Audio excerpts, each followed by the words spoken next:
Family તમે બધાએ પણ તમારા સજેશન આપજો. હું તમને એક સજેશન, જેમ જેમ આપણી એજ જાય છે ને તેમ આપણે જિંદગી સમજમાં આવે છે, પણ થોડોક લેટ થઈ જાય છે. પણ મને જરાક વધારે જ ખબર પડી ગયું વહેલી જ, કેમ કે હું એમ સમજુ છું કે આ એક યાત્રા છે ને, યાત્રામાં આપણે જેટલા પણ સારા કામ કરી શકશું ને કરશું ને, બેસ્ટ આપશું આપણે મહાદેવને કે તમે જે ખૂબસૂરત લાઈફ અમને આપી છે ને એનામાં અમે શું શું કરી છે. મારા હેર કાંક વધારે લાંબા થઈ ગયા નહીં લાગે છે.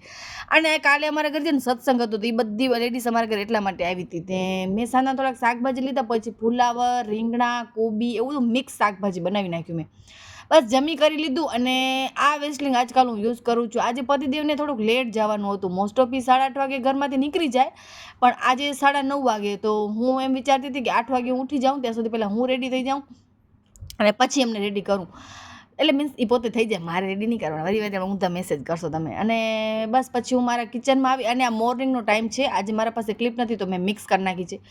એવરેસ્ટનો ચાટ મસાલો મેં ફ્રૂટમાં બધું નાખી કરી, અને સવારનો નાસ્તો હું પછી કરું. પહેલાં રાખી દીધો મેં સાઈડમાં. પહેલાં મેં નાલો નાહી ધોઈને દીવાબત્તી કરી લઈએ, પહેલાં આપણા ઘરના મહાદેવને જગાવીએ, પછી જવાનું હતું. પણ પછી પતિદેવને લેટ થઈ ગયો, તો મને કે દી આજે હું મંદિરે નહીં હાલી શકું. પછી હું પણ થોડીક 800 પેર પછી હું પણ ન જાઉં. મેં હાલો મહાદેવ આજે આટલું જો. પછી આખા ઘરમાંથી ફટાફટ ઝાડુ કાઢ્યું. બધા એમ કહેતા હોય કે વાસી કચરો છે ને પહેલાં કાઢી લેવો જોઈએ, પણ હા એ સાચી વાત છે, પણ હું ક્યારેક ક્યારેક ભૂલી જાઉં. એટલે જ્યારે આપણે દીવાબત્તી કરીએ નથી મોર વાસી કચરો કાઢી લેવાનો, પછી દીવાબત્તી કરવાના. પણ ઠીક છે, હવે હાલ્યા રાખે બધું. અને પછી મેં પતિદેવના કપડાં પ્રેસ કર્યા, અને ફાઇનલી હું આવી ગઈ મારા કિચનમાં. અને મારા ફળ ફ્રૂટ જે કાંઈ, હું રોજ આવો નાસ્તો ન કરું, પણ આ તો ખાલી જેને કહેવાય ને ક્યારેક ક્યારેક હોય તો બધું લઈ લઉં એમ. મને ભાવે નહીં, પણ તોય હું બધું ખાવા પીવામાં છે ને, ખબર નહીં મારી કેવી હાલત છે, જે મળે હું ખાઈ જ જાઉં.